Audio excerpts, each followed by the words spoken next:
જય શ્રી રામ, જય ભીમ, જય જોહાર. તો આપણે કલમ 20ની શરૂઆત કરીએ છીએ. આપણે કલમ 19ની શરૂઆત કરીએ છીએ.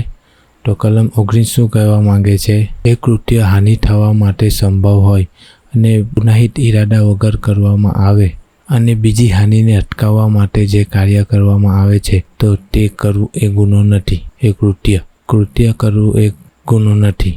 સમજ્યા ને? વિસ્તારમાં સમજાવું તો હાનિ કરવાના ઈરાદાથી નહીં, બચાવ કરવાના ઈરાદાથી જો આપણે કોઈ વસ્તુ કે કોઈ જગ્યાને નુકસાન પહોંચાડીએ છીએ તેવું કાર્ય એ ગુનો નથી ગણાતો. જેમ કે ઉદાહરણ તરીકે તમને સમજાવું, આપણી ભાષામાં ઉદાહરણ તરીકે સમજાવું તો ગામ હોય છે, તેમાં સુરેશ નામનો વ્યક્તિ રહેતો હોય છે. તો સુરેશ નામનો વ્યક્તિ એ ગામમાં આગ લાગે, ત્યારે ગામમાં આગ લાગે છે ત્યારે આગ લાગે છે તેના રસ્તામાં ઉમેશનું ઘર આવે છે. તો તે આગળના પબ્લિકને બચાવવા માટે ઉમેશનું ઘરને તોડી નાખે છે. તો અહીંયા આગ અટકી જાય છે. પછી ઉમેશ તેના પર કેસ કરે છે કે મારી વસ્તુ કે મારી પ્રોપર્ટીને નુકસાન કરી. પણ અહીંયા એ સુરેશ ગુનો ગણાતો નથી. કેમ? સુરેશે બીજા આખું ગામના સળગી જાય એને બચાવવા માટે તેને તે ઘર તોડ્યું. તો અહીંયા ગુનો સાબિત, એને ગુનેગાર ન કહેવાય. એને બચાવવા માટે એ વસ્તુનું નુકસાન કર્યું. તો અહીંયા એનું કાર્ય ગુનો ગણાતું નથી. તો સમજી ગયા ને કલમ 19 શું કહેવા માંગે છે? તો ચાલો મળીએ કલમ 20માં.